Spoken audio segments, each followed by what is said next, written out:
வணக்கம் வணக்கம் மக்களே, welcome back to channel roads and டிரைவ்ஸ்க்கு உங்கள் எல்லோரும் வரவேற்கிறேன். ஸோ இன்றைக்கி நம்ம என்ன பார்க்க போகிறோம் அப்படின்னா பஜாஜ் பல்சர் NS 160யோட டீட்டெயிலான ரிவ்யூ. ஸோ ஆல்ரெடி பஜாஜ் சீரீஸில் நம்ம பல வண்டிகளை பார்த்துட்டோம். ஸோ இன்றைக்கி வந்து NS 160 பற்றி பார்க்க போகிறோம். ஸோ NS 160 வந்து பஜாஜ் சீரீஸ்லேயே வந்து ஒரு லேட்டஸ்டான அடிஷன் அப்படின்னு நம்ம சொல்லணும். NS 200 வந்து ரொம்ப பெருசாக ஹிட் ஆகும்போது பஜாஜ் வந்து அந்த பர்டிகுலர் NS பிராண்டை, நேக்கட் ஸ்போர்ட் பிராண்டை வந்து எக்ஸ்பேண்ட் பண்ணணும் அப்படிங்கும்போது the form the NS 160. So NS 160 பார்த்தீங்கன்னா நல்ல சேல்ஸ் நம்பர்ஸை வந்து பஜாஜ்க்கு வந்து கொண்டு தருது. ஸோ என்னதான் உங்களுக்கு நல்ல சேல்ஸை கொடுத்தாலும் இந்த வண்டி ஓட்டுறதுக்கு எப்படி இருக்குது அப்படின்னு சொல்லிட்டு கண்டிப்பாக every motor cycle will have it's positive things and negative things. So இன்றைக்கி வந்து நான் எல்லாத்தையும் வந்து உங்களுக்கு டீட்டெயிலாக சொல்ல போகிறேன். ஸோ ஃபர்ஸ்ட் வந்து நான் ப்ரைஸிங் ஸ்டார்ட் பண்ணி சொல்கிறேன். ஸோ NS 160யோட ப்ரைஸஸ் பார்த்தீங்கன்னா உங்களுக்கு 1,12,000 அரௌண்ட் எக்ஷோரூம் உங்களுக்கு. ஸோ நீங்கள் வந்து ஆன் ரோடு எடுக்கும்போது ப்ளஸ் 30,000 நீங்கள் போட்டுக்கிட்டிங்கன்னா 1,45,000 அந்த மாதிரி வரும். ஸோ கலர் ஸ்கீம்ஸ் படி பார்க்கும்போது உங்களுக்கு 3 கலர்ஸ் கொடுக்குறாங்க. உங்களுக்கு என்னென்னு பார்த்தீங்கன்னா மெட்டாலிக், பேர்ல் ஒயிட், பியூடோ கிரே, அப்புறம் வந்து பர்ன் ரெட். உங்களுக்கு NS 200ல் பார்த்தீங்கன்னா சாட்டின் ப்ளூ இருக்கும். ஆனால் சாட்டின் ப்ளூ வந்து உங்களுக்கு NS 160ல் கிடையாது.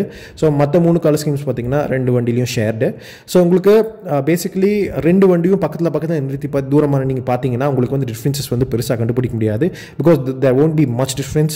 மெயினாக வந்து போன வருஷம் கடைசியாக உங்களுக்கு புது கலர் ஸ்கீம்ஸ் இன்ட்ரடியூஸ் பண்ணதுக்கு அப்புறமும் அதுக்கு முன்னாடியும் பார்த்தீங்கன்னா உங்களுக்கு டிஃப்ரென்ஸ் கண்டுபிடிக்கிறது ரொம்ப கஷ்டம். ஸோ புது கலர் ஸ்கீம்ஸ் இன்ட்ரடியூஸ் பண்ணதுக்கப்புறம் உங்களுக்கு எல்லாமே வந்து ஈவன் வண்டியோட பாடி கிராஃபிக்ஸ்லேருந்து எல்லாம் வந்து ஆல்மோஸ்ட் சிமிலர். ஸோ நீங்கள் வந்து ஃபியூல் டேங்க்கு கீழே இருக்கிற உங்களுக்கு வந்து ஃபியூல் டேங்க் எக்ஸ்டென்ஷன், ஸோ அந்த பர்டிகுலர் செக்ஷன் நீங்கள் பார்க்கும்போது உங்களுக்கு 116 போட்டிருக்கோம் ஆஸ் அ மெயின் டிஃப்ரென்ஸ். அப்புறம் வந்து உங்களுக்கு இந்த வண்டி ஆயில் கூல்டு இன்ஜின், ஸோ வந்து ஆயில் கூல் ஸ்டிக்கர்ஸ் வந்து உங்களுக்கு ஒட்டியிருப்பாங்க. அப்புறம் உங்களுக்கு வந்து இந்த வண்டியில் பெல்லி பேன் இருக்கும். பெல்லி பேன் ஸ்டிக்கர்ஸ்லேருந்து உங்களுக்கு சைட் பாடி பேனல்ஸ், அப்புறம் வந்து உங்களுக்கு black white colour alloy wheels, அப்புறம் வந்து அதில் வந்து ரெட் ரிம் ஸ்டிக்கர்ஸ் இருக்கும்.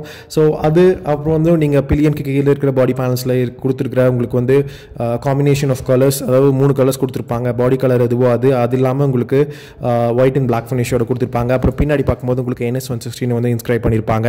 அப்புறம் டெயிலில் வந்து உங்களுக்கு சேம் பல வருஷமாக யூஸ் பண்ணுற சிக்னேச்சர் அந்த vertical twin LED tail Lamb's தான் இருக்கும். உங்களுக்கு ஃப்ரண்ட்லேருந்து பார்க்கும்போது வந்து உங்களுக்கு இந்த ஸ்லீக்கான ஹெட் லாம்ப் இருக்குது. ஆல்தோ ஐ விஷ் இது வந்து LED யூனிட்டாக இருந்ததுனா இன்னும் நல்லா இருந்திருக்கும்.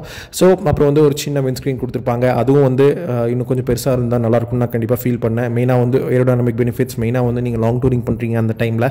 அப்புறம் உங்களுக்கு இந்த வண்டியில் உங்களுக்கு ஃப்ரண்ட் இன்டீரியரில் பார்க்கும்போது உங்களுக்கு ஃபெண்டர்ஸ் பார்த்தீங்கன்னா பிளாக் கலர் கொடுத்துருக்காங்க. உங்களுக்கு ரியர் டயர் ஹகரும் பார்த்தீங்கன்னா பிளாக் கலர் தான் கொடுத்துருப்பாங்க.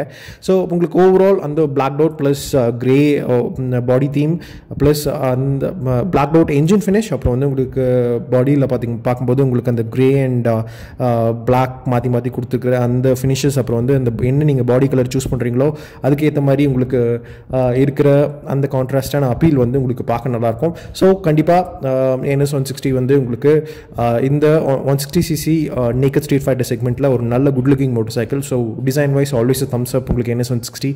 ஆக்சுவலி பல்சர் சீரிஸே அப்படி தான். சரி, அது வந்து உங்களுக்கு இதெல்லாம் வந்து உங்களுக்கு சப்ஜெக்ட் டு ஒப்பீனியன்ஸ், அதாவது நீங்கள் எதை ப்ரிஃபர் பண்ணுறீங்க அப்படின்ட்டு பொறுத்து. ஆனால் வந்து பெர்ஃபார்மன்ஸ் லெவல்ஸ் அப்படி இல்லை. ஸோ பெர்ஃபார்மன்ஸ் இந்த வண்டி எப்படி இருக்குது, இந்த வண்டியோட கார்னரிங் எபிலிட்டி, இந்த வண்டியோட மற்ற கேரக்டரிஸ்டிக்ஸ், மெயினாக வந்து உங்களுக்கு ரைடிங் டைனாமிக்ஸ் எப்படி இருக்குது எல்லாமே வந்து இப்போ நான் டீட்டெயிலாக சொல்கிறேன். So let's start with first engine படி பார்ப்போங்க. ஸோ இந்த என்ஜின் பார்த்தீங்கன்னா உங்களுக்கு 160.3cc என்ஜின் தான். இந்த என்ஜின் உங்களுக்கு NS 200 மாதிரி உங்களுக்கு ட்ரிபிள் ஸ்பார்க் யூனிட் கிடையாது. இது வந்து twin spark unit, same DTSI unit தான், but still twin spark ignition கொடுத்துருக்காங்க. அப்புறம் உங்களுக்கு இதில் வந்து single overhead cam setup இருக்கும். ஆஸ் அப்போஸ் டு உங்களுக்கு வந்து NS 200 இது வந்து ஆயில் கூல். பிகாஸ் NS 200 பார்த்தீங்கன்னா உங்களுக்கு liquid cool. So liquid cooling, இது வந்து ஆயில் கூலிங். ஸோ இந்த மாதிரி காம்ப்ரமைசஸ் உங்களுக்கு வந்து since it's 160cc motor cycle உங்களுக்கு வந்து இந்த காம்ப்ரமைசஸ் எல்லாம் பண்ணியிருக்காங்க. ஸோ இதனால் என்ன இம்பாக்ட் இருக்குது அப்படின்ட்டு நான் சொல்கிறேன். ஸோ இந்த என்ஜின் பார்த்தீங்கன்னா உங்களுக்கு மேக்ஸிமம் பார் 17.2 PS மேக்ஸிமம் பார் கொடுக்குங்க 9000 RPMல. இதே NS 200 நீங்கள் பார்க்கும்போது 9750 RPM தான் உங்களுக்கு வந்து மேக்ஸிமம் பார் கொடுக்கும். ஆனால் நீங்கள் வந்து பீக் டார்க் பார்க்கும்போது இந்த வண்டி 14.6 Nm at 7250 RPM. இதே நீங்கள் NS 200ல பார்க்கும்போது இது ஈவன் RS 200 நீங்கள் பார்க்கும்போது உங்களுக்கு அரௌண்ட் 8000 RPMல தான் உங்களுக்கு வந்து பீக் டார்க் கொடுக்கும். So the higher capacity you go அதிகமாக வந்து என்ஜின் ட்ரைவ் பண்ண சொல்கிறாங்க. But NS since it's a 160cc motorcycle it has some limitations அதெல்லாம் வந்து நம்ம டீட்டெயில்டாக பார்ப்போம். ஆல்சோ உங்களுக்கு வந்து பீக் பர்ஃபார்மன்ஸோட ஆர்பிஎம் லெவல் வந்து இதில் கம்மியாக இருக்கிற மெயின் காரணம் வந்து இதோட 5-speed டிரான்ஸ்மிஷன். உங்களுக்கு வந்து NSல பார்த்தீங்கன்னா 6 speed இருக்கும். So that one extra game makes a lot of difference. First நான் கண்டிப்பாக ஒரு விஷயம் ஸ்ட்ரெஸ் பண்ணணும். எதுன்னு பார்த்தீங்கன்னா உங்களுக்கு இந்த 160cc மோட்டர் உங்களுக்கு NS அண்ட் RS 200 இருக்கிற 200cc மோட்டர் அளவுக்கு ரிஃபைண்டாக இருக்காது. பிகாஸ் ரிலேட்டிவ்லி இது ஒரு நியூ இன்ஜின் அப்படின்னு சொல்லணும் மெயினாக வந்து லோக்கல் சேல்ஸ்க்கு. ஸோ இந்த மோட்டர் வந்து உங்களுக்கு அந்தளவுக்கு ரிஃபைண்டாக இருக்காது. ஃபர்ஸ்ட் அண்ட் ஃபார்மோஸ்ட் விஷயம் அதுதான். ஆனால் ஆக்சலரேஷன் பார்த்தீங்கன்னா ரொம்ப நல்லாயிருக்கும். ஆக்சலரேஷன் வந்து நல்ல ரெஸ்பான்சிவான இன்ஜின். பட் ஆல்சோ உங்களுக்கு வந்து நல்ல ஒரு காம்ப்ளிமெண்ட் பண்ணுற விஷயம் எதுனா நீங்கள் வந்து ஈவன் ஹார்டாக நீங்கள் ஆக்சலரேட் பண்ணுறீங்க, நீங்கள் வந்து ஃபுல் டேபோ ஃபுல் ரோல் ஆஃப் த்ராட்டில் நீங்கள் கொடுக்குறீங்க, அந்த டைமும் வந்து உங்களுக்கு ஆக்சலரேஷன் வில் பி குட் இந்த பர்டிகுலர் மோட்டர் சைக்கிளில். ஆல்சோ இன்னொரு முக்கியமான விஷயம் கண்டிப்பாக இந்த வண்டியோட டிமென்ஷன்ஸில் நிறைய இம்பாக்ட் இருக்குது. அதை பற்றி நான் சொல்லி ஆகணும். உங்களுக்கு இந்த வண்டியோட கர்ப் வெயிட் பார்த்தீங்கன்னா 151 kilograms. அதாவது NS கூட கம்பேர் பண்ணும்போது ஜஸ்ட் 5 kilograms தான் கம்மி. பட் உங்களுக்கு பெர்ஃபார்மன்ஸ் பார்த்தீங்கன்னா அரௌண்ட் 7 PS மேக்ஸிமம் பார் கம்மி. உங்களுக்கு வந்து 4 Nm வந்து கம்மி. ஸோ you really have to take this into account. சரிங்களா? உங்களுக்கு வந்து வீல் பேஸ் பார்த்தீங்கன்னா 1372 mm wheel base. So wheel base வந்து நல்ல வீல் பேஸ். நீங்கள் வந்து பில்லியன் சீட்டில் நீங்கள் வந்து உட்காந்துருக்கும் போதும் நீங்கள் வந்து ஃப்ரண்ட் அண்ட் ரியர் வந்து மூவ் பண்ணுறதுக்கு வந்து உங்களுக்கு வந்து சம் ஸ்பேஸ் கிடைக்கும், விச் இஸ் நைஸ். நீங்கள் வந்து ரொம்ப நேரம் ரொம்ப லாங் சேடில் ஹவர்ஸ் நீங்கள் வந்து இருக்கும்போது கண்டிப்பாக இது ரொம்ப ஹெல்ப்ஃபுல்லாக இருக்கும். ஆல்சோ பில்லியன் வந்து ஃபுட் பேக்ஸில் காலை வைக்கும் போதும் நீங்கள் வந்து ஃபுட் பேக்ஸோட ஃபினிஷ் எல்லாம் பார்த்தீங்கன்னா ஃபிட் அண்ட் ஃபினிஷ் எல்லாமே பார்த்தீங்கன்னா நல்லாயிருக்கும். இந்த வண்டியோட ஓவரால் ஃபிட் அண்ட் ஃபினிஷ் பார்த்தீங்கன்னா நல்லாயிருக்கும். அப்புறம் வந்து overall fit and finish plus உங்களுக்கு வந்து பெயிண்ட் ஜாபோட ஃபினிஷு, அப்புறம் வந்து அந்த செமி டிஜிட்டல் இன்ஸ்ட்ருமெண்ட் கிளஸ்டரோட உங்களுக்கு வந்து டிஸ்பிளே ஆஸ் வெல் அஸ் நீங்கள் வந்து எந்த டைம் நீங்கள் வந்து நைட் டைம் இருந்தாலும் சரி, நீங்கள் வந்து ரொம்ப மிட் டே சன்லைட் டைம்லையும் பார்த்தீங்கன்னா வச்சுக்கோங்களேன், அதோட டிஸ்பிளேயோட கிளாரிட்டி ஆஸ் வெல் அஸ் அந்த டிஸ்பிளேயோட பிரைட்னஸ் வந்து உங்களுக்கு நல்லாயிருக்கும். அப்புறம் நீங்கள் பில்லியனாக இருக்கும்போது நீங்கள் வந்து ஃபுட் பேக்ஸில் வந்து நீங்கள் ஈஸியாக கால் வச்சுக்கலாம். பட் ஜென்ரலாகவே உங்களுக்கு மோட்டர் சைக்கிள்ஸில் உங்களால் ரொம்ப ஃபுட் பேக்ஸ் உங்கள் காலை வந்து பெருசாக மூவ் பண்ண முடியாது. So that is always there. But நீங்கள் ரைடர் படி பார்க்கும்போது உங்களுக்கு சேம் கிளிப்-ஆன் செட்டப் கொடுத்துருக்காங்க. ஸோ கிளிப்-ஆன் செட்டப்னால நீங்கள் ரொம்ப அக்ரெசிவாக உட்காந்து ஓட்ட தேவையில்லை. ஸோ அக்ரெசிவான ரைடர்ஸ் பொசிஷன் இல்லாதது நிறைய பேருக்கு அப்பீல் ஆகும் இந்த மோட்டர் சைக்கிள், கண்டிப்பாக நான் சொல்லணும். அப்புறம் உங்களுக்கு ஃபுட் பேக்ஸ் பார்த்தீங்கன்னா டீசென்ட் இனஃப். நீங்கள் வந்து மெயினாக வந்து ரைடருக்கு நீங்கள் வந்து சோலோவாக ஓட்டும்போது நீங்கள் வந்து கார்னரிங் பண்ணுறீங்க, நீங்கள் நல்லா கமிட்டடாக கார்னரிங் பண்ணும்போதும் நீங்கள் வந்து ஈஸியாக நீஸை வந்து டேங்கில் கிரிப் பண்ணிக்கலாம். பிகாஸ் உங்களுக்கு NS 200 மாதிரி நல்ல உங்களுக்கு டேங்க் கீழே வந்து ஈஸியாக ரிசர்ஸ் கொடுத்துருப்பாங்க, நீங்கள் ஈஸியாக கிரிப் பண்ணிக்கலாம். ஸோ இதெல்லாமே வந்து நல்ல விஷயங்கள். அதுக்கப்புறம் இந்த வண்டியோட கிரவுண்ட் கிளியரன்ஸ் பார்த்தீங்கன்னா 177 mm. அதாவது 177 mm இஸ் மோர் தேன் உங்களுக்கு வந்து அதாவது அரௌண்ட் உங்களுக்கு 10 mm பக்கம் உங்களுக்கு 8 to 9 mm வந்து உங்களுக்கு NS 200 விட அதிகம். ஸோ உங்களுக்கு ஓவரால் ஹைட் பார்த்தீங்கன்னா 1060 mm. ஸோ உங்களுக்கு கிரவுண்ட் கிளியரன்ஸ் அதிகமாக இருக்கிறது ரியலி கம்ஸ் இன் ஹேண்டி. நீங்கள் வந்து ரெகுலரான பாட் ஹோல்ஸும் நீங்கள் வந்து பார்த்து ஓட்ட தேவையில்லை. நீங்கள் வந்து ஸ்பீட் பம்ப்ஸ்லேயும் பார்த்தீங்கன்னா இட் வில் கிளைட் அலாங். கண்டிப்பாக எந்த டவுட்டுமே இல்லை. கண்டிப்பாக உங்களுக்கு சஸ்பென்ஷன் வந்து காம்ப்ளிமெண்ட் பண்ணும். பிகாஸ் ரொம்ப சாஃப்டான சஸ்பென்ஷன் கிடையாது NS 200 மாதிரியே. ஆல்சோ உங்களுக்கு இந்த வண்டியோட 5-speed டிரான்ஸ்மிஷன் பற்றி நான் சொல்லி ஆகணும். மெயினாக வந்து ஃபஸ்ட் என்ஜின் பற்றி கொஞ்சம் டீட்டெயிலாக சொல்கிறேன். என்ஜின் வந்து நல்ல ரெஸ்பான்சிவான என்ஜின். ரிஃபைன்மெண்ட் லெவல்ஸ் வந்து decent enough, but it good been improved அப்படின்னு நான் சொல்லுவேன். நீங்கள் வந்து 4000-5000 RPMலேயும் வந்து இருக்கும்போதும் நீங்கள் வந்து ஆக்சலரேட் பண்ணும்போது இட் ஜஸ்ட் கிளைம்ஸ் ஸோ குவிக்லிங்க. ரொம்ப சீக்கிரம் வந்து கிளைம் ஆகும் to 9000 RPM அந்த மாதிரி. அதாவது பீக் பர்ஃபார்மன்ஸ் உங்களுக்கு கிடைக்கும்போது. ஸோ மெயினாக நீங்கள் ஓவர்டேக் பண்ணுறீங்க அந்த டைம்லாம் வந்து கண்டிப்பாக உங்களுக்கு வந்து கான்ஃபிடென்ஸை வந்து நல்லா தூண்டி கொடுக்கும், இன்ஸ்பயர் பண்ணும். அதுக்கப்புறம் இந்த என்ஜின் நீங்கள் வந்து டிராஃபிக்லேயும் நீங்கள் ரெகுலராக ஓட்டும்போது கண்டிப்பாக இட் வில் பி நைஸ். டிராஃபிக்கில் நீங்கள் ஓட்டும்போது வந்து உங்களுக்கு அந்தளவுக்கு ஸ்ட்ரெஸ்ட் அவுட்டாக ஃபீல் ஆகாது. பிகாஸ் அந்தளவுக்கு கர்வ் வெயிட் கிடையாது, 151 kilograms தான். ஸோ பிகாஸ் நீங்கள் டிராஃபிக் கண்டிஷன்ஸில் நீங்கள் ஓட்டும்போது உங்களுக்கு அந்தளவுக்கு பெர்ஃபார்மன்ஸ் எந்த வண்டினாலும் உங்களுக்கு பெர்ஃபார்மன்ஸ் தேவையில்லை. இந்த வண்டி எப்படி நீங்கள் வந்து மெனுவர் பண்ணுறீங்க அப்படின்னு தான் மேட்டர். ஸோ NS 200 வந்து உங்களுக்கு ஈஸியாக மெனுவர் பண்ணலாம் அந்த கண்டிஷன்ஸ்லையும். அதுக்கப்புறம் உங்களுக்கு சஸ்பென்ஷன் படி பார்த்தீங்கன்னா உங்களுக்கு சேம் டெலிஸ்கோபிக் ஃப்ரண்ட் ஃபோக்ஸும் ரியரில் வந்து 3 ஷாக்கும் கொடுத்துருக்காங்க. ஸோ NS 200 மாதிரி டியூனிங் ஆல்மோஸ்ட் சிமிலர். உங்களுக்கு வந்து டெலிஸ்கோபிக் ஃபோக்ஸ் வந்து ஈஸியாக உங்களுக்கு வந்து அப்சர்வ் பண்ணிக்குது. பம்ப்ஸ் எல்லாமே. ஸோ ஈஸியாக டைலூட் பண்ணிக்குது. ஆல்சோ மோனோஷாக்கும் பார்த்திங்கன்னா உங்களுக்கு அந்த மாதிரி தான். மோனோஷாக் வந்து ப்ளஸ் கேனிஸ்டரோடு கொடுத்துருப்பாங்க ஷாக் அப்சர்வர்.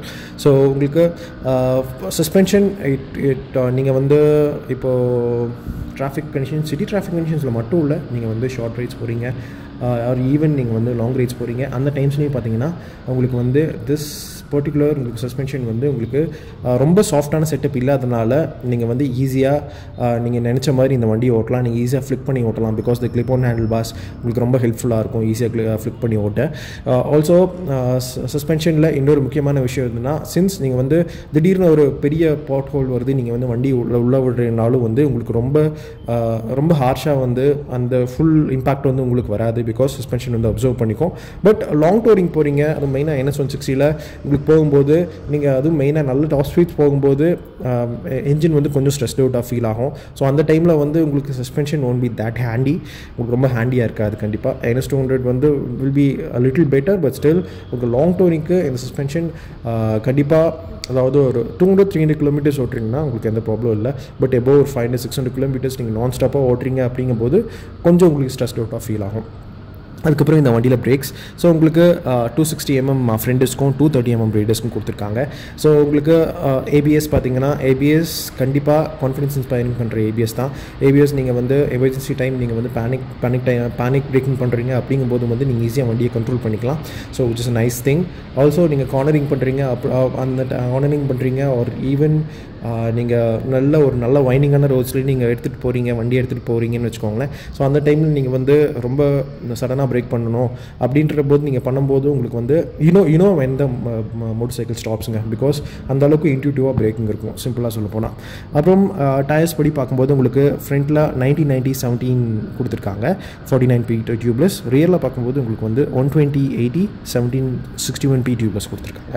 ஸோ டயர்ஸ் வந்து உங்களுக்கு இன்னும் கொஞ்சம் வித் அதிகமாக இருக்கலாம் அப்படின்னு ஃபீல் ஆகும். பிகாஸ் உங்களுக்கு NS160 வந்து NS200 மாதிரியே உங்களுக்கு ஆல்மோஸ்ட் சிமிலர் கர்வ் வெயிட் தான். ஸோ அதனால் வந்து உங்களுக்கு இன்னும் கொஞ்சம் வைடரான டயர்ஸ் கொடுத்துருந்தா பெட்டராக இருக்குன்னு சொல்லிட்டு நான் ஃபீல் பண்ணேன்.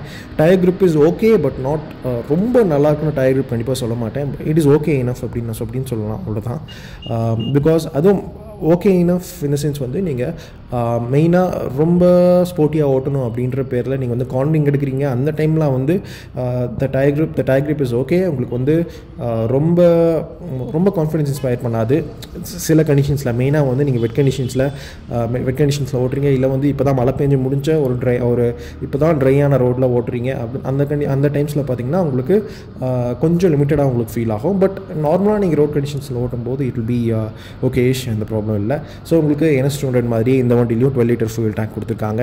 ஸோ உங்களுக்கு NS160 டாப் ஸ்பீட் பார்த்தீங்கன்னா உங்களுக்கு சின்ஸ் இந்த 5-speed டிரான்ஸ்மிஷன் இருக்கிறதுனால உங்களுக்கு சில லிமிடேஷன்ஸ் கண்டிப்பாக இருக்கும். ஸோ இந்த வண்டியோட டாப் ஸ்பீட்ஸ் உங்களுக்கு பார்க்கும்போது அரவுண்ட் 115-120 km/h நீங்கள் வந்து போகலாம் மேக்ஸிமம். ஆனால் உங்களுக்கு இந்த வண்டியோட ஒரு அட்வான்டேஜ் எது, அதாவது இந்த வண்டியோட மேக்ஸிமம் பவரும் டார்க்கும் உங்களுக்கு வந்து கொஞ்சம் ஸ்லைட்லி கம்மியான RPMல கிடைக்குது கம்பேர்ட் டு NS200. அப்படிங்கும்போது உங்களுக்கு வந்து பெட்டரான மைலேஜ் கிடைக்கும். ஸோ மைலேஜ் வில் பி NS200க்கும் இதுக்கும் பெருசாக டிஃப்ரென்ஸ் எதுன்னு பார்த்தீங்கன்னா, இந்த வண்டியில் மைலேஜ் நல்லாயிருக்குங்க. பிகாஸ் உங்களுக்கு ஹைவேஸில் அதுவும் உங்களுக்கு கிளைம் மைலேஜ் பார்த்தீங்கன்னா 40க்கு மேலே. ஸோ ஈஸியாக வந்து உங்களுக்கு அரௌண்ட் 42 km/l அந்த மாதிரி கிடைக்கும் இந்த வண்டியில். மெயினாக வந்து உங்களுக்கு ஹைவேஸில். ஸோ கம்பைன் மைலேஜ் பார்க்கும்போது உங்களுக்கு அரௌண்ட் 40 ஈஸியாக கிடைக்கும். 40 அதில் எந்த ப்ராப்ளமே இல்லை. ஸோ ஒரு NS200க்கு விட இந்த வண்டியில் ஒரு பெரிய அட்வான்டேஜ் இதுனா பெட்டர் மைலேஜ் கண்டிப்பாக அதை நான் சொல்லி ஆகணும். பிகாஸ் அதில் பார்த்தீங்கன்னா உங்களுக்கு 37-38 அந்த ரேஞ்சில் கிடைக்கும். ஸோ இதில் பார்த்தீங்கன்னா உங்களுக்கு 42-43 கிடைக்கிறதுக்கு சான்சஸ் நிறையா இருக்குது. மெயினாக வந்து நீங்கள் கொஞ்சம் மைலேஜ் பேஸ் பண்ணி நீங்கள் கொஞ்சம் பொறுமையாக ஓட்டுறீங்க அந்த மாதிரி கண்டிஷன்ஸில், ஓகேவா. அதுக்கப்புறம் இந்த வண்டியில் முக்கியமான விஷயம் கண்டிப்பாக நான் வண்டியோட சாசி பற்றி சொல்லி ஆகணும். The same volt perimeter frame தான் அக்ராஸ் பல்சர் ரேஞ்சில் இருக்கிற, ஈவன் டாமினர் 250ல் இருக்கிற உங்களுக்கு சேம் டாமினர் 400 எல்லாத்துலேயும் இருக்கிற சேம் சாசி தான். ஸோ உங்களுக்கு சாசி டியூனிங் பார்த்திங்கன்னா ஒரு ஸ்போர்ட்டியான டியூனிங் தான். பிகாஸ் நீங்கள் பிரேக் பண்ணும்போதும் சரி, நீங்கள் வந்து கார்னரிங் பண்ணும்போதும் சரி, ஆர் ஈவன் நீங்கள் வந்து ஒரு நல்ல ஒரு மவுண்டன் ஏரியாவில் வந்து நீங்கள் ஓட்டுறீங்க, நல்ல வைண்டிங்கான ரோட்ஸில் ஓட்டுறீங்க அப்படிங்கும்போதும் சாசி ஃபீல்ஸ் ரொம்ப லைட்டாக ஃபீல் ஆகாது. பட் நீங்கள் பல்சர் இது வரைக்கும் நீங்கள் நிறைய பல்சர் ஓட்டியிருந்தீங்கன்னா you will get used to it அப்படின்னு சொல்லணும். ஸோ ஸ்போர்ட்டியான ரைடிங்க்கு ஹெல்ப் பண்ணுமா அப்படின்னு கேட்டிங்கன்னா அப்சல்யூட்லி ஹெல்ப் பண்ணும். பட் அடுத்த ஜென்ரேஷன் பல்சர் சீரீஸில் இந்த பர்டிகுலர் சாசி வந்து எப்படி டியூன் பண்ணுறாங்க, சாசியில் என்னென்ன இம்ப்ரூவ்மெண்ட்ஸ் பண்ணுறாங்க அப்படிங்கிறது வந்து ஒரு பெரிய விஷயம். Because that defines that series. So அது எப்படி பண்ணுறாங்க அப்படின்றத நம்ம பொறுமையாக பார்ப்போம். ஹோப்ஃபுல்லி அடுத்த வருஷம் வரும்னு நினைக்கிறேன். ஸோ அதுக்கு முன்னாடியே NS250 அண்ட் RS250 வரக்கு வாய்ப்புகள் இருக்குது. இன்னும் தெளிவாக இன்ஃபர்மேஷன் கிடைக்கல. நான் வந்து உங்களுக்கு ஆல்ரெடி வந்து ஸ்பை ஷாட் வச்சு ஒரு வீடியோ போட்டிருப்பேன், லிங்க் பண்ணி விடுறேன் பாருங்கள் NS250 பற்றி. ஸோ அது வரும்போது எப்படி இருக்குது அப்படின்னு சொல்லிட்டு நம்ம அப்போ பார்ப்போம். ஸோ இப்போதைக்கும் இதில் மட்டும் கான்சன்ட்ரேட் பண்ணுறேன். அதுக்கப்புறம் இந்த வண்டியில் உங்களுக்கு ஃபிட் அண்ட் ஃபினிஷ் பற்றி நான் பேசிட்டேன். ஸோ இன்ஸ்ட்ருமெண்ட் கிளஸ்டர் பற்றி பேசிட்டோம். ஸோ உங்களுக்கு இந்த வண்டி ரிஃபைண்டான என்ஜினால் உங்களுக்கு மிரர்ஸில் வந்து நீங்கள் வந்து 3 digit ஸ்பீட்ஸில் போகிறீங்க, அதாவது 110க்கு மேலே போகிறீங்க. அதில் போகும்போது உங்களுக்கு வந்து மிரர்ஸில் வியூ வந்து பின்னாடி வியூ வந்து நல்லா தான் தெரியும். பிகாஸ் அந்த ஃபிட் அண்ட் ஃபினிஷ் நல்லா இருக்குது. ஆல்சோ ரொம்ப ரிஃபைண்டான என்ஜின் இல்லைன்னு நான் ஆல்ரெடி சொல்லிட்டேன். But still refinement is decent enough. அதனால் உங்களுக்கு வந்து மிரர்ஸில் வந்து உங்களுக்கு அதெல்லாம் வந்து கிளாட்டர் ஆகாது, எந்த ப்ராப்ளம் இல்லை. பட் டிரான்ஸ்மிஷன் வைஸ் இந்த டிரான்ஸ்மிஷனோட ஸ்லிக்னஸ் வந்து 5 speeds. ஸோ அந்த பர்டிகுலர் டிரான்ஸ்மிஷனோட ஸ்லிக்னஸ் வந்து இன்னும் கொஞ்சம் பெட்டராக இருக்கலாம் அப்படின்னு நான் 160 நினச்சேன். Because NS200 was far better NS and RS200ல. ஸோ இதில் வந்து பார்த்திங்கன்னா அப் ஷிஃப்ட் ஆகட்டும், உங்களுக்கு வந்து டவுன் ஷிஃப்ட் ஆகட்டும், ரெண்டுலேயுமே வந்து இன்னும் கொஞ்சம் பெட்டரான ரெஸ்பான்சிவ்னஸ் இருந்தால் இன்னும் நல்லாயிருக்கும் அப்படின்ட்டு நான் ஃபீல் பண்ணேன். இதுதான் வந்து என்னோட ஓவரால் ரைடிங் இம்ப்ரெஷன்ஸ் இந்த பர்டிகுலர் மோட்டர் சைக்கிள் பற்றி NS160. ஸோ NS160யோட மெயின் டிரைவல் பார்த்திங்கன்னா உங்களுக்கே தெரியும், TVS Apache RTR 160 4V. So ரெண்டு வண்டிக்கும் தனியாக காம்ப்ரிஹென்சிவான ஒரு கம்பேரிசன் போடுறேன். பிகாஸ் அப்போ தான் வந்து இந்த செக்மெண்ட்டில் இது பெட்டரான மோட்டர் சைக்கிள் உங்கள்கிட்ட நான் காமிக்க முடியும். ஈவன் ஹார்னெட் 2.0 பார்த்திங்கன்னா இதுக்கு மெயின் ரைவல் தான். ஸோ அது நம்ம பார்ப்போம், இன்னொரு டீட்டெயிலாக இன்னொரு நாள் பார்ப்போம். ஸோ இப்போதைக்கும் NS160 வாங்கலாமா அப்படின்னு கேட்டிங்கன்னா எஸ், நல்ல மோட்டர் சைக்கிள் வாங்கலாம். மெயினாக வந்து நீங்கள் மைலேஜ் கான்ஷியஸாக இருக்கவங்க, மெயினாக வந்து நீங்கள் சிட்டியில் ஓட்டுறீங்க, ஓகேவா, மெயினாக சிட்டி அண்ட் டிராஃபிக் கண்டிஷன்ஸில் நீங்கள் ஓட்டுறீங்க அப்படிங்கிறதுக்கு வந்து NS160 will be a for better option compared to NS200. But நீங்கள் வந்து லாங் டூரிங் நீங்கள் போவீங்க, வீக்லி நீங்கள் வந்து அவுட்டிங் போவீங்க அப்படிங்கும்போது கண்டிப்பாக NS200 எடுங்க கம்பேர்ட் டு NS160. பிகாஸ் ரெண்டு வண்டிக்கும் வந்து உங்களுக்கு because NS160 will be lot more engaging to right.